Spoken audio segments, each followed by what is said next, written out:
It's a scorching afternoon in Texas when a group of tourists arrives at a rodeo ranch. They're loud, overconfident, and convinced they already know what they're doing. As the instructor explains the safety rules, they laugh, roll their eyes, and ignore every word. He's seen this attitude before, but this time, exactly 31 minutes later, every single one of them died. Brett Calloway had been to the gym 5 days a week for 3 years. He had the kind of physical confidence that comes from controlled environments, mirrors, mats, machines that stop when you let go. He booked the Texas ranch experience specifically for the mechanical bull. He'd seen videos online. He told his friends before the session started that he'd last longer than anyone in the group. The instructor, a third-generation rodeo hand named Cleet Harmon, ran the same briefing he ran every weekend. Weight back, hips loose, free hand up and away from the machine at all times. He explained why.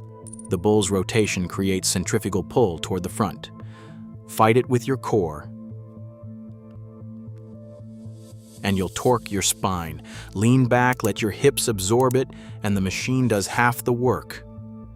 Brett nodded along, but he wasn't listening. He was calculating.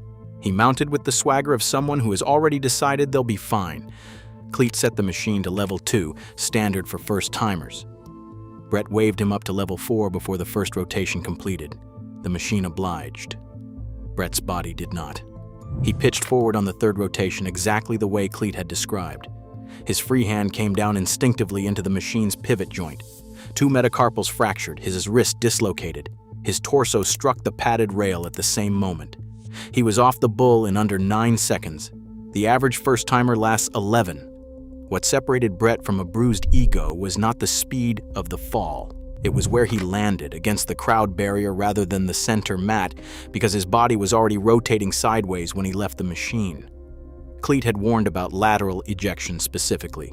It was warning number 2 of 5 in the briefing. Brett had been busy calculating when Cleet said it. Most people think riding experience is cumulative, that every hour in the saddle adds to a universal bank of skill you can draw from anywhere, on any animal, in any arena. Cole Whitfield had ridden trail horses in Montana, Wyoming, and Colorado for 2 decades. He owned 2 quarter horses. He knew how to post a trot and read a horse's ear position. What he did not know and refused to learn was that bareback bronc riding is a categorically different discipline from anything he had done.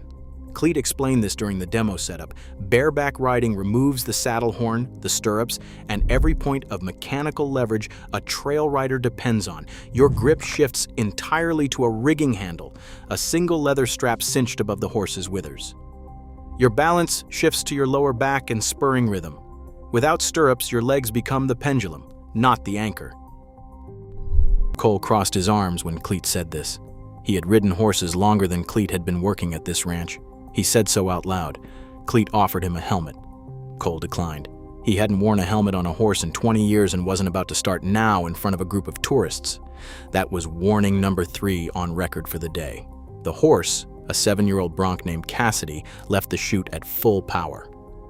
Cole lasted 4 seconds before his center of gravity shifted past the point of recovery. He came off the left side, the dangerous side, away from the pickup rider's approach angle.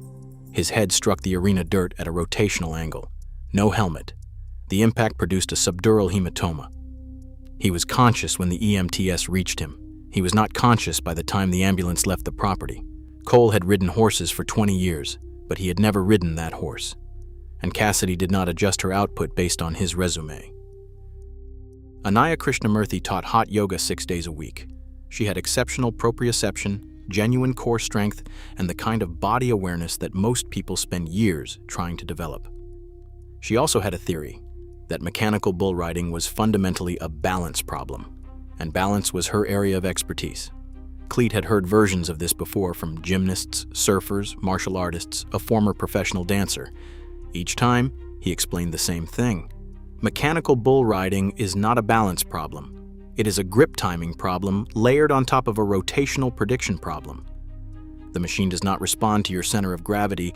It follows a pre-programmed sequence, and your body has to anticipate the next movement before the current one has finished resolving.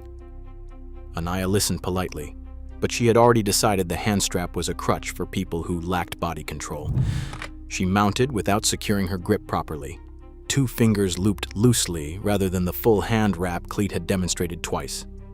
The first rotation was fine. The second introduced a lateral tilt she hadn't anticipated. Her fingers unloaded from the strap. With nothing anchoring her upper body, her torso snapped forward and her lower back absorbed a shear force it was never designed to handle. She didn't fall dramatically. She sort of folded.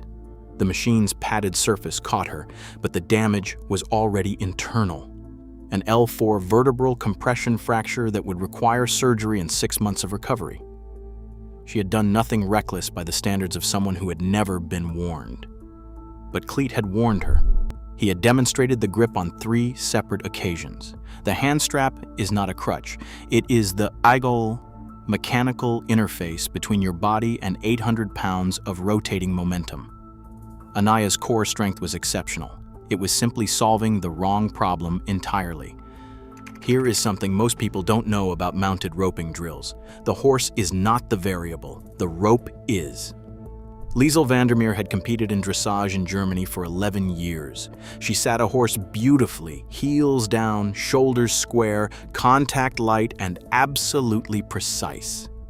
She spoke about her training with the quiet authority of someone who had genuinely earned every hour of it. Cleat did not doubt her equestrian credentials. What he explained carefully was that mounted roping requires fundamentally different upper body mechanics from any discipline she had trained in. Your dominant arm generates rotational force above your head while your legs and seat simultaneously maintain the horse's forward direction. The 2 movement systems actively interfere with each other until you have specifically trained them to separate, a process that takes months, not minutes. Leisel had not trained them to separate. She also had not attended the roping briefing because she assumed her equestrian fundamentals would carry her through the technical components. Cleat found her already mounted and positioned when he returned from laying out the equipment. That was her first undocumented warning, the one she issued herself by not being present when the instructions were given. She swung the rope on the first pass. The rotation pulled her right shoulder back, which shifted her seat, which sent an unintended directional cue to the horse. The horse responded to the cue correctly by its training and cut hard left. Leisel's body was still rotating right. The collision between those 2 vectors threw her into the arena fence at speed. 2 cracked ribs, a separated shoulder on her dominant side. The horse stood calmly at the fence line afterward, waiting for the next instruction. It had done exactly what it was trained to do. Leisel had simply never communicated what she intended to do instead. 15 years is a long time. Dion had competed in junior rodeo at 16, steer wrestling, team roping, 1 season of bareback riding at a regional level.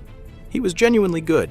Coaches remembered his name, but he had not competed since, and the sport had evolved in ways he simply hadn't tracked. Modern arena chutes are faster.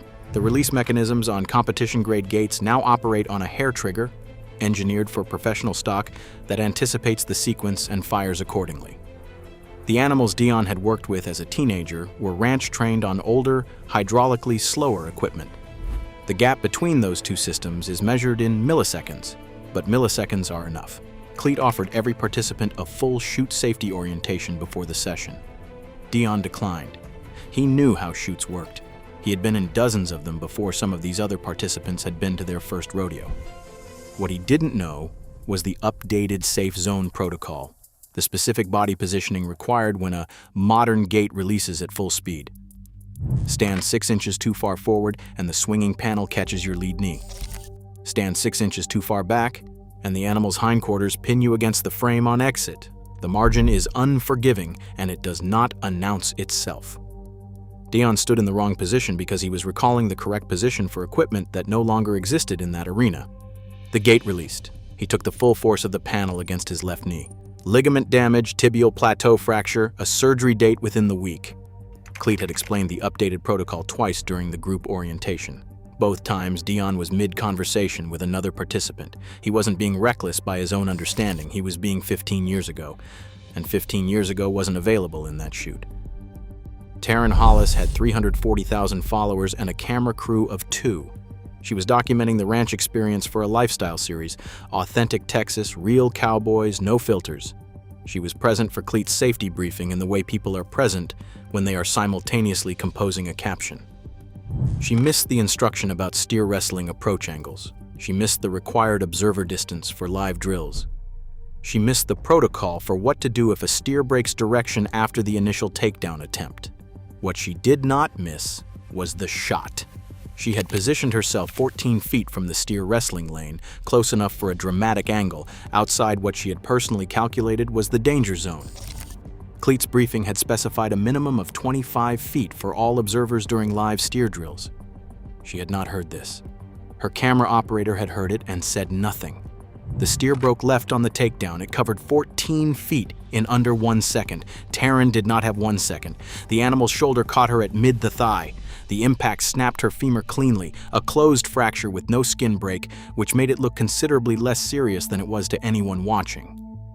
She was in surgery within 4 hours of leaving the arena.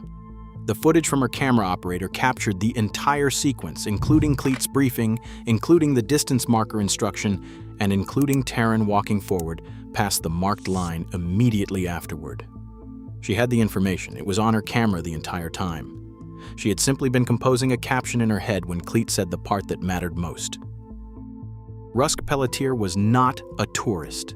He held a roping certification from a Montana Livestock Association and had worked seasonal ranch contracts across 3 states over 12 years. He knew what he was doing. In Montana, on Montana stock, inside Montana arenas with staff he had personally trained alongside. He did not know the particular animal Cleat had flagged as off-limits to all participants. The horse, a 12-year-old roan named Hector, was used exclusively for staff demonstrations. Hector was not dangerous in the conventional sense. He was precision-trained, which is an entirely different category of problem. Precision-trained animals respond to microspecific cues, weight shifts measured in millimeters, leg pressure calibrated in ounces.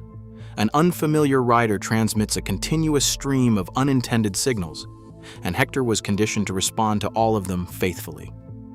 Cleat had marked Hector's stall with a red tag and explained the system clearly during the group orientation. Red tag, staff only, no exceptions for any reason. Rusk looked at Hector, assessed him as a calm and well-built animal, and concluded the red tag was a liability warning designed for novices. He mounted Hector without notifying anyone. Hector accepted the mount because Hector accepted every mount from every rider. But within seconds, Rusk's unfamiliar seat triggered Hector's lateral movement sequence, a precision maneuver trained for demonstrations that requires a specific counterbalancing rider cue to terminate safely. Rusk didn't know the cue. He applied leg pressure in the direction he would have used on any standard ranch horse. Hector interpreted it as an escalation command and responded accordingly. The sequence ended with Rusk on the ground, Hector standing motionless, and a compound fracture of the right ulna. Hector had done nothing wrong. He had simply responded to what he was told. Rusk just didn't know he had been saying anything. Hana Mizushima had no riding experience, no rodeo background, and no illusions about either. She was, by every objective measure, the participant most likely to follow instructions carefully. She had listened attentively during the opening of Cleat's briefing, but somewhere in the middle of the session she stopped following Cleat and started following the group. This is a documented pattern in adventure tourism incident reports.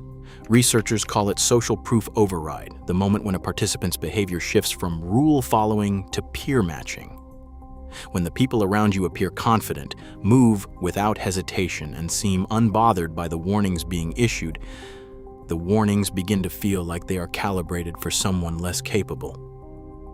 Hana had watched Dion wave off the chute orientation without consequence, at least before the consequences arrived. She watched Rusk approach the red tag stall as though the tag were a suggestion. She watched Brett demand level 4 and get it. Each of those moments quietly recalibrated her sense of what the rules actually required. When Cleat directed the group away from the active chute area, Hana followed the cluster of participants who hadn't moved, rather than Cleat's explicit instruction. She was standing in the wrong position when a second chute gate, not the one being demonstrated, was released by a ranch hand running a separate exercise behind the main arena. The animal came through fast and without any warning. Hana was clipped at the hip and thrown sideways into the rail, fractured pelvis. 8 weeks, non-weight bearing. She had not overridden any rule deliberately. She had simply looked to the wrong people to interpret them. In a group where the loudest voices belonged to the most overconfident participants, Hana had no way of knowing she was calibrating her safety decisions against exactly the wrong data. Vera had never been on a horse. She had never attended a rodeo in person. She signed up for the Texas ranch experience because her college roommate had purchased her a gift voucher, and she hadn't found a compelling reason to cancel before the date arrived. She made one decision before she ever left for the ranch, a decision that had nothing to do with skill, experience, or physical fitness. She decided that if the instructor told her to stop, she would stop. Not evaluate the instruction, not negotiate its terms, not calculate whether it applied to her specifically. Stop. She had read about the principle in a book on risk management she'd picked up at an airport 3 months earlier. Pre-committed decision rules. You make the rule before your judgment is under pressure, precisely so you don't have to trust your judgment at the moment it matters most. Vera listened to every word of Cleet's briefing. She asked 2 questions, both about what not to do, rather than what she might be able to get away with. She rode the mechanical bull at level 2, fell cleanly onto the center mat at the 12-second mark, and laughed. She stood at the marked observer line during every live drill without being reminded. She did not approach any stall with a red tag. When Cleet redirected the group and she wasn't certain the instruction applied to her position, she defaulted to the more conservative interpretation automatically. She walked out of that arena without a scratch. Not because she was the most capable person there, she almost certainly wasn't, but she was the only person who had decided, before the day began, that the instructor's judgment was non-negotiable regardless of what the group around her was doing. Brett had gym confidence. Cole had 20 years. Rusk had a certification. Vera had a rule. The rule was enough. 8 people walked into that arena carrying credentials, experience, or certainty. 1 walked in with none of those things and a single pre-committed rule. The arena did not grade on credentials. It did not adjust for your gym streak, your dressage ribbons, your junior rodeo season, or your follower count. It graded on physics. And physics does not negotiate. The instructor knew this.